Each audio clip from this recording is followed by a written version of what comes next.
Welcome back ulit sa ating panibagong adventure mga kaspero. Nandito ulit tayo ngayon sa Batangas at mag-spear fishing ulit tayo. Warm up dive tayo papunta sa spot. At meron tayong nakitang isang kaibigan dito na nag-a-ambush. Ayan o, napakaganda ng pawikan mga kaspero o sea turtle. Ayan o, napakaamo. Kaya binidyuhan ko lang. At ayan, napakasarap tingnan.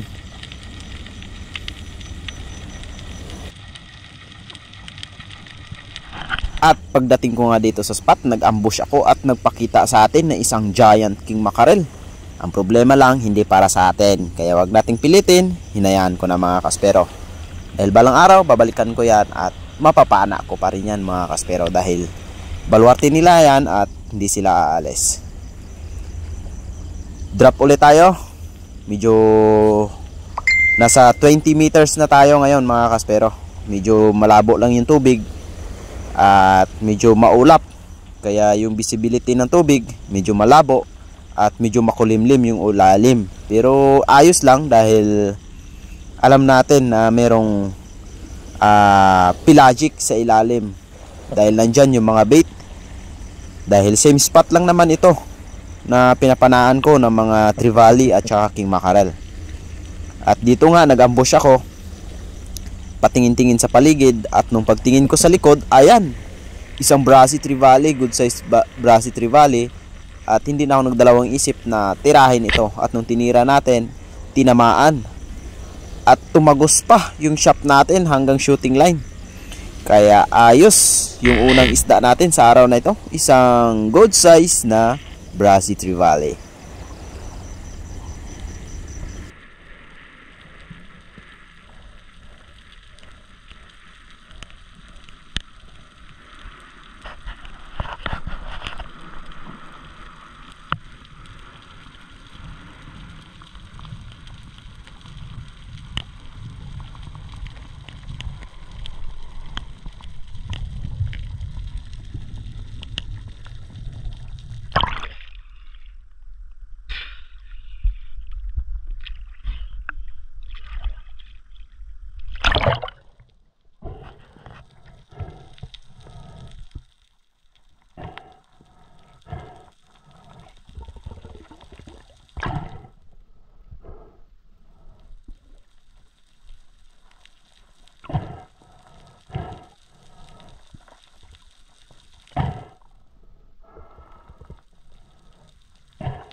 At pagka-secured nga ng brassy trevally natin, pahinga lang and then sisid ulit. Ito mga kaspero, bali yung spot na to, bluhan tayo.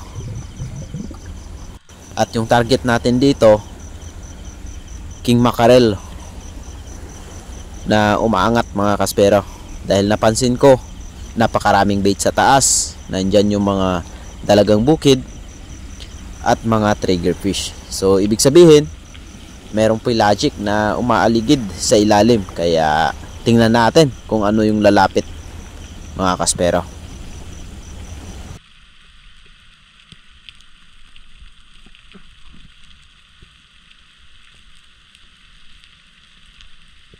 dahil positive yung pag-iisip natin na merong pelagic, eto, isang good size na tanigi yung nagpakita. Kaya tinira na natin mga kaspero. At ayun, spine shot.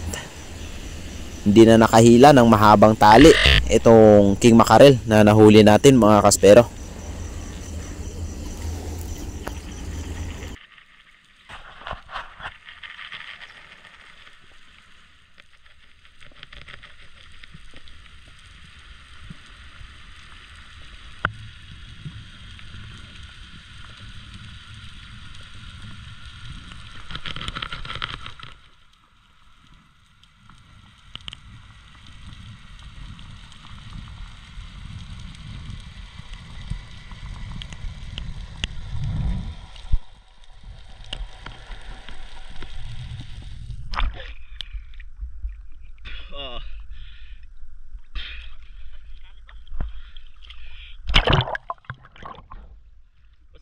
Kanto ko lang ng kwan, mga pakpakan, akyat lang yan.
At itong next video natin mga kaspero, lumipat kami ng spot at malalim na ito. Eto, nagpakita sa atin dalawang king mac at pinili ko yung mas malaki at tinira ko mga kaspero. Ayun, tinamaan. Grabe, napakalakas ng king mac na ito. Nag-drop lang ako dito ng 22 meters at medyo malabo nga yung tubig, ngunit merong pelagic. Ayan mga kaspero, talagang umiikot yung reel natin. Ang sarap pakinggan. Medyo malaki itong king mac na ito mga kaspero, dahil umabot ito ng 10 kilo, mahigit 10.500 grams. Ayan, nandyan na si Master Kevin para tingnan kung secured yung tama ng ating king mac. Baka makawala pa, kaya sabi ko sa kanya, tingnan mo bro Kevin kung goods ba yung tama ng ating king mac para hindi na makakawala. At nung sinisid ni Master Kevin, nung tiningnan niya, tagos at ang ganda ng pagkalak ng flapper natin. Kaya shoutout ulit kay Corsi Spearmaster, kay Sir Abraham sa Salvermar shop na gamit natin. Napakasulit dahil eto, naka king mac, ilang king mac na yung dinali nito mga kaspero. Talagang walang kawala pag tumama sa isda.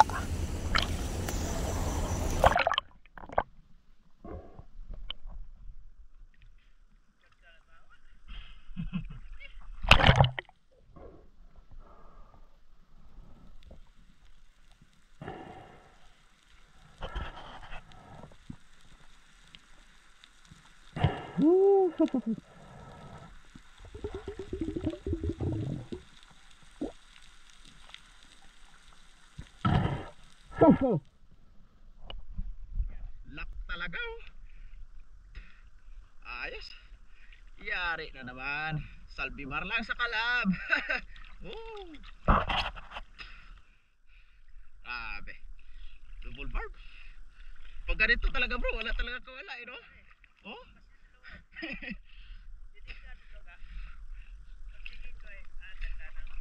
Laki, mga siyam.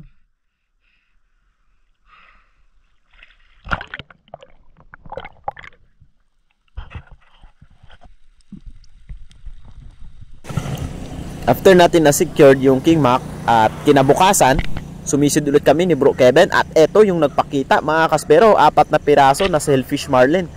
At hindi na ako nagdalawang isip na tumira. Medyo malaki sana yung sa unahan, kaso lang baka hindi natin tamaan, kaya dito tayo sa mas malapit. At ayun, sapol na sapol mga kaspero. Tagos. Hanggang shooting line na naman, kaya walang kawala. At eto yung nangyari sa GoPro natin mga kaspero. Pinasok ng tubig dahil binlisan ko pataas at hindi nag-lock yung lock ng GoPro. Kaya ayun, pinasok ng tubig. Buti nga lang okay naman, pero may tubig sa loob at inayos ko pa ito mga kaspero. Ayan, grabe. So shoutout na pala sa mga pumapana ng mga lalaking isda tulad nito. Dapat mahaba yung line natin sa reel dahil yung reel line ko umabot ito ng 100 meters. At ayan, hindi naman yan naubos, nang hina na itong Sailfish Marlin. Kung naka-break away ka, mas okay. Pero yung sa akin lang kasi napansin, pag naka-break away ako, may ilap yung isda, kaya nasanay na ako ng naka-reel. At eto na, pinasisid ko ulit kay Bro Kevin para tingnan kung okay ba yung pagka-tira natin dito sa Sailfish Marlin. At ayun, goods naman dahil na shooting line na ito at medyo mahina na. Kaya picture video muna tayo mga kaspero. Binigay ko kay Bro Kevin yung GoPro para mabidyohan niya ako mga kaspero. Ito yung first sailfish natin na nahuli dito sa Batangas. Sa Boracay, meron na tayong nahuli na sailfish doon, 25 kilos. At ayan, dito sa Batangas, ito pa lang yung unang sailfish. Pero nakaraan, meron akong nakita dito more than 100 kilos. Ang problema lang, hindi ko pinana at wala akong dalang GoPro. At this time, sakto naman na good size, kaya hindi na akong dalawang isip na tirahin ito. At ang ganda naman ng pagkatama, kaya walang kawala. Kaya napakasarap sa pakiramdam mga kaspero. Kaya dive safe sa atin lahat, lalo na sa ating mga kapwa aspero dyan, dahil alam natin na napakadelikado yung ginagawa natin sa pag spearfishing. And syempre, wag natin pilitin yung lalim kung hindi natin kaya. Kung hindi naman malalim, huwag tayong masyadong tumagal, or pag may nakita tayong isda, huwag nating pilitin na habulin kung tumagal na tayo sa ilalim, dahil yun yung nagko-cause ng blackout. Alright, nandito na tayo sa tabi mga kaspero. Ayan, nilangoy ko around 1,000 meters para makarating dito sa kampo namin. At syempre, picture muna tayo.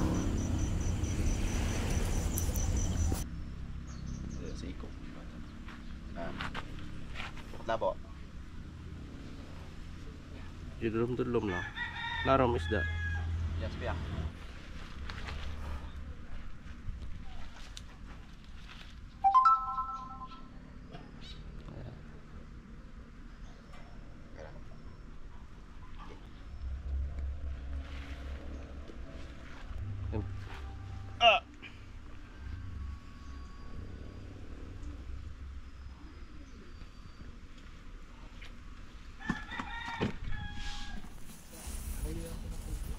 Hop, hop, hop, hop, hop, hop, hop, hop, hop, hop.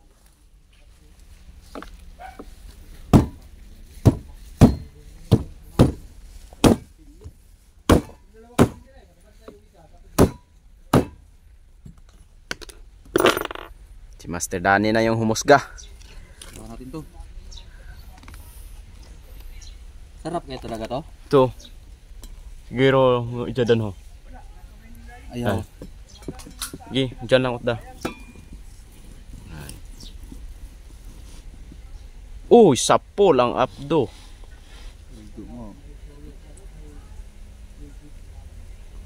Oh.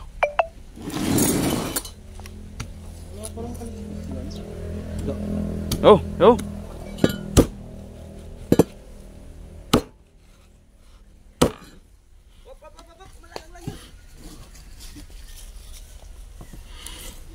Oh, yan, timbangin mo na. Bangin mo na dun. Timbangin mo na. Yung buntot. Sige na. Yeah. Kasama na pati buntot. Oh. 7.5.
Yan.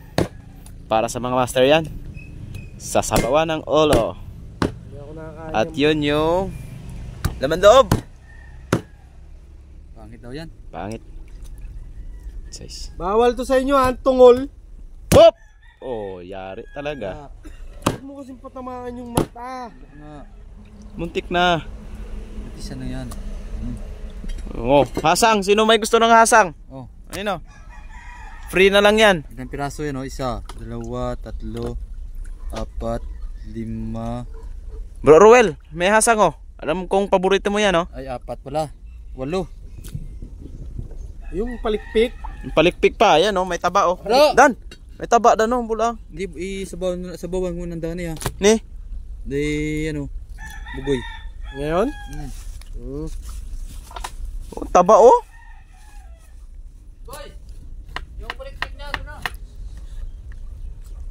Pero daw, ay tanggal nun ng yawa.